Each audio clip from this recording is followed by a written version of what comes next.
Hello dear student, welcome back পাঠশালা YouTube channel. আজকের ক্লাসে আমরা আলোচনা করব 21শে ডিসেম্বর এবং 22শে ডিসেম্বরের ঘটে যাওয়া গুরুত্বপূর্ণ কারেন্ট অ্যাফেয়ার্সগুলি নিয়ে। আমরা বিগত ক্লাসে 18ই ডিসেম্বর থেকে 20 ডিসেম্বর অর্থাৎ 3 দিনের কারেন্ট অ্যাফেয়ার্স কভার করেছি। আজকের এই ক্লাসে কভার করব বিগত 2 দিনের অর্থাৎ আজকের এবং গতকালের কারেন্ট অ্যাফেয়ার্সগুলি। আমাদের এই ক্লাসটি যদি তোমরা ফলো করো তাহলে আগত পরীক্ষায় কারেন্ট অ্যাফেয়ার্স নিয়ে আর কোনো ভয় থাকবে না, কারণ আমাদের এই ক্লাস থেকে তোমরা কমন পেতে চলেছো কারেন্ট অ্যাফেয়ার্সগুলি। আর যারা এই ক্লাসে নতুন এসছো তারা অবশ্যই চ্যানেলটি লাইক এবং সাবস্ক্রাইব করে সকল বন্ধুদের মধ্যে শেয়ার করে দাও। দেখতে থাকো আজকের ক্লাসটি, আশা করি আজকের ক্লাসটি সকলে ভালো লাগবে। আজকের প্রথমে আমরা দেখে নেব 21শে ডিসেম্বর অর্থাৎ বিগত দিনের কালকের কারেন্ট অ্যাফেয়ার্সটি। এই ক্লাসটি হলো 76তম ক্লাস। আশা করি ক্লাসটি সকলে ভালো লাগবে, তো দেখতে থাকো ক্লাসটি। ক্লাসের প্রথম প্রশ্নটি হলো অর্থাৎ 21শে ডিসেম্বর 2024-এর প্রথম প্রশ্নটি হলো হিন্দিতে কাকে সাহিত্য একাডেমি পুরস্কার 2024 দেওয়া হয়েছে? Option A Gagan Gill, option B Sanjeev, option C Badrinarayan, option D হলো দয়াপ্রকাশ সিনহা। সঠিক উত্তরটি হলো অপশান এ গগন গিল। গগন গিলকে হিন্দিতে সাহিত্য একাডেমি পুরস্কার 2024 দেওয়া হয়েছে। 2024 সালে 21টি ভাষার জন্য সাহিত্য একাডেমি পুরস্কার দেওয়া হয়েছে। বাংলা, ডোগরি এবং উর্দু ভাষায় পুরস্কারগুলি পরে ঘোষণা করা হবে। অর্থাৎ বর্তমানে 21টি ভাষায় দেওয়া হয়েছে এবং এরপরে এখনও 3টি ভাষায় এই সাহিত্য একাডেমি পুরস্কার ঘোষণা করা হবে। এবার অ্যাবাউট অফ দ্য টপিকে আমরা সাহিত্য একাডেমি পুরস্কারটা কী সেই সম্বন্ধিত কিছু তথ্য বা জিকে দেখে নেব। সাহিত্য একাডেমি পুরস্কার 1954 সালে প্রতিষ্ঠিত হয়েছিল। এই পুরস্কারগুলি প্রথম 1955 সালে বিতরণ করা হয়েছিল। ভারতের সংবিধানে অন্তর্ভুক্ত 22টি ভাষা ছাড়াও ইংরেজি ও রাজস্থানী ভাষায়ও এই পুরস্কার দেওয়া হয়। অর্থাৎ ভারতের সংবিধানে কয়টি ভাষা অন্তর্ভুক্ত রয়েছে? 22টি ভাষা। এছাড়া ইংরেজি ও রাজস্থানী ভাষায় এই সাহিত্য একাডেমি পুরস্কারটি দেওয়া হয়। সাহিত্য একাডেমি পুরস্কারে নগদ পুরস্কার হিসেবে কত টাকা দেওয়া হয়? 1 লাখ টাকা দেওয়া হয়ে থাকে। সাহিত্য একাডেমি পুরস্কার হলো জ্ঞানপীঠ পুরস্কারের পর ভারত সরকার কর্তৃক প্রদত্ত দ্বিতীয় সর্বোচ্চ সাহিত্য সম্মান। তাহলে পরীক্ষা যদি আসে যে সর্বোচ্চ সাহিত্য সম্মান কোনটি? জ্ঞানপীঠ। এবং দ্বিতীয় সর্বোচ্চ সাহিত্য সম্মান হলো সাহিত্য একাডেমি পুরস্কার। এই সাহিত্য একাডেমি পুরস্কার অর্থাৎ সাহিত্য একাডেমির সদর দপ্তর কোথায় রয়েছে? নয়াদিল্লিতে। সাহিত্য একাডেমির বর্তমান সভাপতি রয়েছেন মাধব কৌশিক। তাহলে আমরা সাহিত্য একাডেমি সম্পর্কিত গুরুত্বপূর্ণ প্রশ্নগুলি দেখে নিলাম। এবার দেখে নাও 21শে ডিসেম্বর 2024 সালের 2 নম্বর প্রশ্নটি। বিশ্বের প্রথম ট্যাগড গঙ্গা নদীর ডলফিন ভারতের কোন নদীতে অবমুক্ত করা হয়েছে? Option A Ganga, option B Yamuna, option C Sutlej অর্থাৎ শতদ্রু, অপশান ডি হলো কুলসি। সঠিক উত্তরটি হলো অপশান ডি কুলসি নদীতে। আসামের ব্রহ্মপুত্র নদের উপনদী কুলসিতে গঙ্গা ডলফিন স্যাটেলাইট ট্যাগ করা হয়েছে। আচ্ছা, এই প্রশ্নটা তো পরীক্ষা আসতেই পারে। এছাড়াও যেহেতু সম্প্রতি কুলসি নদীটাই কারেন্ট অ্যাফেয়ার্সে এসছে, তাই পরীক্ষায় এরকমভাবে দিতে পারে যে নিম্নোক্ত কোনটি ব্রহ্মপুত্রের উপনদী, সেখানে কুলসি অপশানটি থাকতে পারে। ঠিক আছে, এই জন্য কুলসি নদীটি যে ব্রহ্মপুত্রের উপনদী সেটা আমাদের মাথায় রাখতে হবে। ভারত ও বিশ্বের এই প্রথম গঙ্গা নদীতে পাওয়া ডলফিনকে ট্যাগ করা হলো। ভারতের জাতীয় জলজ প্রাণী হলো গঙ্গা নদীর ডলফিন, যা 2010 সালে ঘোষণা করা হয়েছিল। অর্থাৎ ভারতের জাতীয় জলজ প্রাণী কি? গঙ্গা নদীর ডলফিন। এটি কত সালে ঘোষণা করা হয়েছিল? 2010 সালে। এগুলি মাথায় রাখতে হবে আমাদের। এই সম্পর্কিত আরও কিছু তথ্য দেখে নাও। গঙ্গা নদীর ডলফিন যার বৈজ্ঞানিক নাম কি? এটা পরীক্ষা আসতে পারে। বৈজ্ঞানিক নাম হলো প্লাটানস্টা গঙ্গেটিকা। ঠিক আছে, যার বৈজ্ঞানিক নাম কি? প্লাটানস্টিটা গঙ্গেস্টিকা। ঠিক আছে, যা গঙ্গার শুশু নামে পরিচিত। বেশিরভাগ গঙ্গা ডলফিন উত্তরপ্রদেশে পাওয়া যায়। তাহলে গঙ্গা ডলফিন বেশিরভাগ কোন রাজ্যে পাওয়া যায়? উত্তরপ্রদেশ। এবার দেখে নাও 3 নম্বর প্রশ্ন, যেটি একটি ভিভিআই প্রশ্ন। 38তম জাতীয় গেমসের মাস্কট কি? পাশে ছবি দেখতে পাচ্ছি আমরা। অপশান এ মৌলি, option B live, option C Friesian, option D হলো ওলি। সঠিক উত্তরটি হলো অপশান এ মৌলি। 38তম জাতীয় গেমসের মাস্কট কি? মৌলি। উত্তরাখণ্ডের মুখ্যমন্ত্রী পুষ্কর সিং ধামি। তাহলে উত্তরাখণ্ডের মুখ্যমন্ত্রীকে? পুষ্কর সিং ধামি। দেরাদুনে 38তম জাতীয় গেমস 2025-এর মাস্কট লোগো, জার্সি, সঙ্গীত এবং ট্যাগলাইন উন্মোচন করেছে। ঠিক আছে, 2025 সালে 28শে জানুয়ারি থেকে 14ই ফেব্রুয়ারি পর্যন্ত 38তম জাতীয় গেমস অনুষ্ঠিত হবে। অর্থাৎ এই 38তম জাতীয় গেমস কখন অনুষ্ঠিত হবে সেটা আমরা দেখে নিলাম। মাস্কট কি? আমরা পড়লাম মৌলি, যেটি উত্তরাখণ্ডের রাজ্য পাখি মুনাল দ্বারা অনুপ্রাণিত। ট্যাগলাইন কি? ট্যাগলাইন হলো ফ্রম রেজলিউশন টু পিনাকেল হলো ট্যাগলাইন।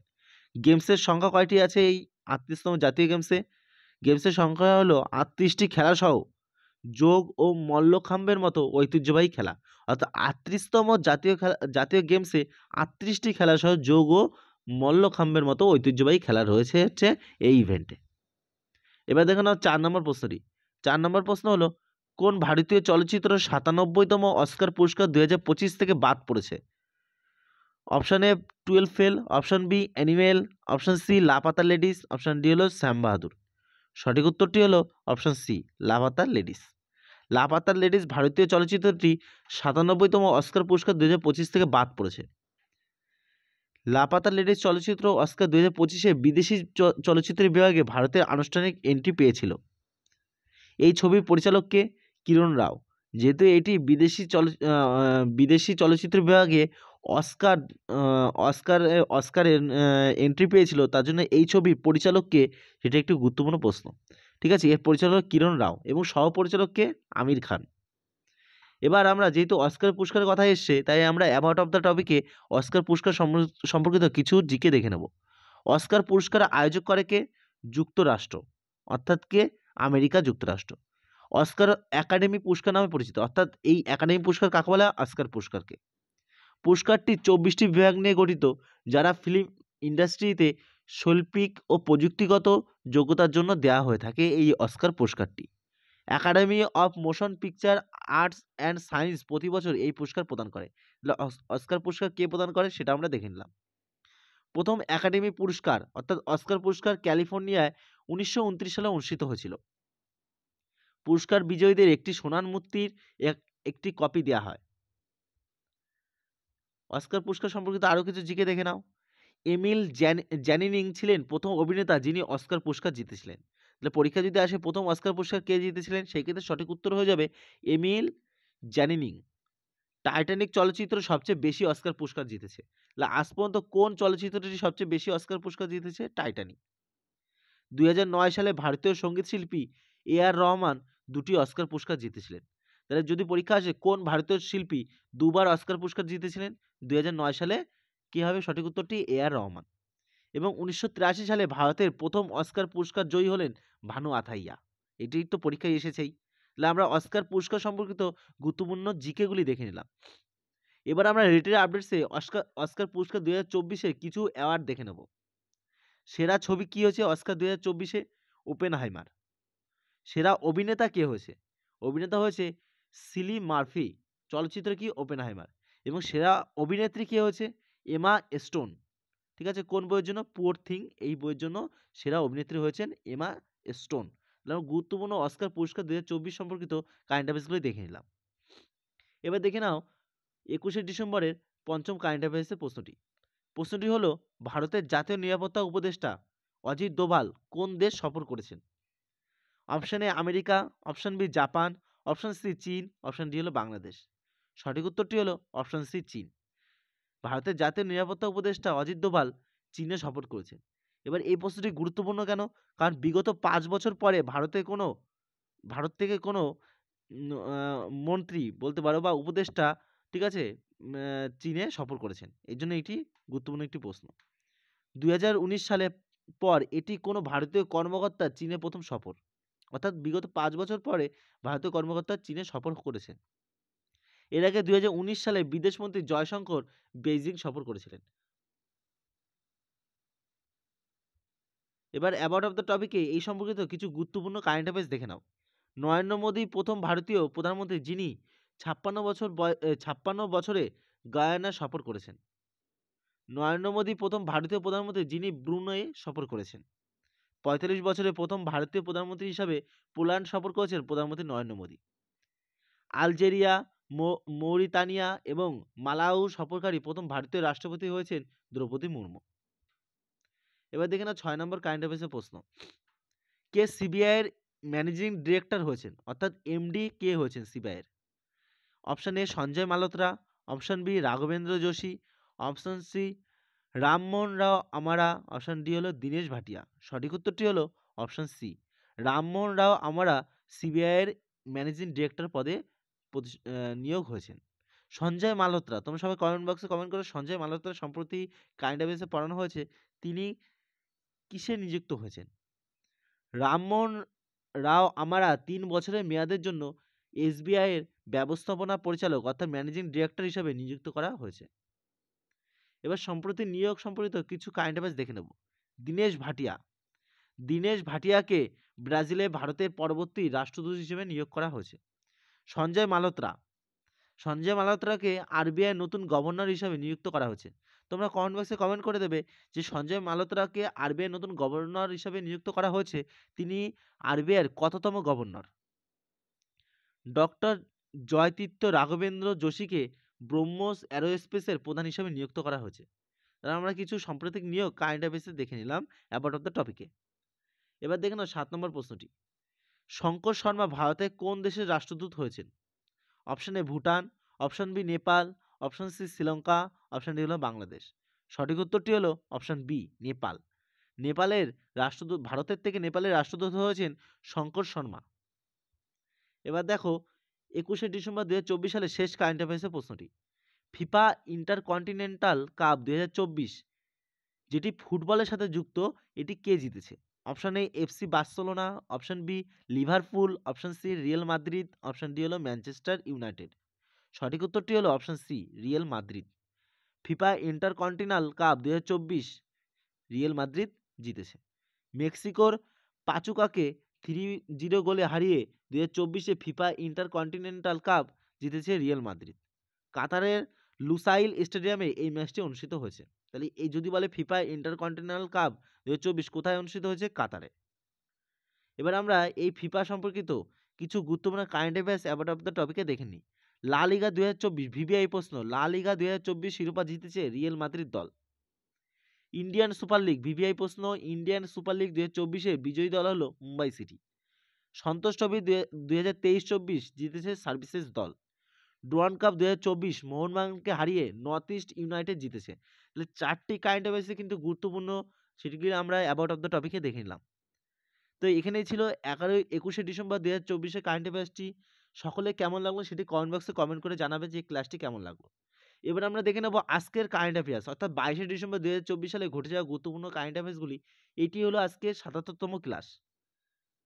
তো যারা নতুন এসছো এই চ্যানেলে, তারা অবশ্যই চ্যানেলটি লাইক এবং সাবস্ক্রাইব করে সকল বন্ধুদের মধ্যে শেয়ার করে দাও, আর আমাদের এর সাথে পাশে থেকো। দেখো প্রথম প্রশ্নটি, ভারতের কোন শহর 2025 সালে 12তম বিশ্ব প্যারা অ্যাথলেটিক্স চ্যাম্পিয়নশিপদের আয়োজন করবে? Option A Bangalore, option B Chennai, option C New Delhi, option D হলো লখনৌ। সঠিক উত্তরটি হলো অপশন সি নয়াদিল্লি। ভারতের নয়াদিল্লিতে 2025 সালে 12তম বিশ্ব প্যারা অ্যাথলেটিক্স চ্যাম্পিয়নশিপের আয়োজন করবে। ভারত 2025 সালে প্রথমবারের মতো বিশ্ব প্যারা অ্যাথলেটিক্স চ্যাম্পিয়নশিপ আয়োজন করবে। যেহেতু ভারত প্রথমবারের মতো বিশ্ব প্যারা অ্যাথলেটিক্স আয়োজন করবে, তার জন্য প্রশ্নটি ভিভিআই হয়ে যাচ্ছে। নয়াদিল্লিতে অবস্থিত জওহরলাল নেহেরু স্টেডিয়ামে এই প্রতিযোগিতা আয়োজন করা হবে। তাহলে নয়াদিল্লি কোথায় আয়োজন করা হবে? জওহরলাল নেহেরু স্টেডিয়ামে এই 12তম বিশ্ব প্যারা অ্যাথলেটিক্স চ্যাম্পিয়নশিপটি আয়োজিত করা হবে। এটি 26শে সেপ্টেম্বর থেকে 5ই অক্টোবর 2025 পর্যন্ত অনুষ্ঠিত হবে। এই সম্পর্কিত আরও কিছু তথ্য দেখে নাও। ওয়ার্ল্ড প্যারা অ্যাথলেটিক্স আন্তর্জাতিক প্যারা অলিম্পিক কমিটির একটি অংশ। বিশ্ব প্যারা অ্যাথলেটিক্সের সদর কোথায় রয়েছে? জার্মানির বনে রয়েছে। প্রথম বিশ্ব প্যারা অ্যাথলেটিক্স চ্যাম্পিয়নশিপ 1994 সালে জার্মানির বার্লিনে আয়োজিত করা হয়েছিল। এবার দেখো আজকের কারেন্ট অ্যাফেয়ার্সের 2 নম্বর প্রশ্নটি। ভারতের প্রথম সীমান্ত সোলার গ্রাম কোনটি? আচ্ছা, ভারতের প্রথম সীমান্ত সোলার গ্রাম মাসালি কোন রাজ্যে নির্মিত হয়েছে? Option A Rajasthan, option B Punjab, option C Himachal Pradesh, option D হলো গুজরাট। সঠিক উত্তরটি হলো অপশন ডি গুজরাট। এবার এই ভারতের প্রথম সীমান্ত সোলার গ্রাম মাসালি কেন বলা হচ্ছে সেটা আমরা একটু দেখে নিই। এটি গুজরাটের বানাসকাঁথা জেলার পাকিস্তান সীমান্ত থেকে 40 কিলোমিটার দূরে অবস্থিত। যেহেতু পাকিস্তানের বর্ডার থেকে অবস্থিত, তার জন্য এটা সীমান্ত গ্রাম বলা হয়েছে। কিন্তু সোলার গ্রাম কেন বলা হয়েছে? কারণ পিএম সূর্যঘর প্রকল্পের অধীনে মাসালি গ্রামে মোট 119টি বাড়িতে সোলার রুফটপ বসানো হয়েছে। আমরা পাশের ছবিতেই দেখতে পাচ্ছি, ঠিক আছে, সোলার রুফটপ। এবার আমরা যেহেতু এখানে পিএম সূর্যঘর প্রকল্পের কথা বললাম, তাই আমরা এই সম্পর্কিত কিছু তথ্য দেখে নিই। এই পিএম সূর্যঘর প্রকল্প 19শে ফেব্রুয়ারি 2024 বিনামূল্যে বিদ্যুৎ প্রকল্প চালু করা হয়েছে এই পিএম সূর্যঘর প্রকল্পের অধীনে। এর ব্যয় কত? ৭৫,০২১ কোটি টাকা হলো এই পিএম সূর্যঘর প্রকল্পের ব্যয়। এটি ২০২৬-২৭ অর্থ বছরের মধ্যে বাস্তবায়িত করা হবে এই প্রকল্পটি। এবার আমরা দেখে নেব ৩ নম্বর প্রশ্নটি। ২০২৩ সালে জাতীয় তানসেন পুরস্কার কে পেয়েছেন? Option A Niyaz Ahmed Khan, option B Pandit Dinkar Kaikini, option C Savita Devi, option D হলো পণ্ডিত স্বপন চৌধুরী। সঠিক উত্তরটি হলো অপশন ডি, পণ্ডিত স্বপন চৌধুরীকে ২০২৩-এ জাতীয় তানসেন পুরস্কার দেওয়া হয়েছে। এই পুরস্কারের আওতায় ৫ লাখ টাকা পুরস্কার দেওয়া হয়ে থাকে। পুরস্কারটি ১৯৮০ সালে মধ্যপ্রদেশ সরকার দ্বারা প্রতিষ্ঠিত হয়েছিল।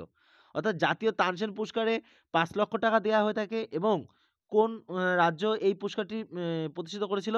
মধ্যপ্রদেশ সরকার ১৯৮০ সালে। গোয়ালিয়রে আয়োজিত এক অনুষ্ঠানে এই পুরস্কারটি প্রদান করা হয়ে থাকে। পুরস্কারটি ভারতীয় শাস্ত্রীয় সঙ্গীতের ক্ষেত্রে সর্বোচ্চ জাতীয় সম্মান হলো জাতীয় তানসেন পুরস্কার।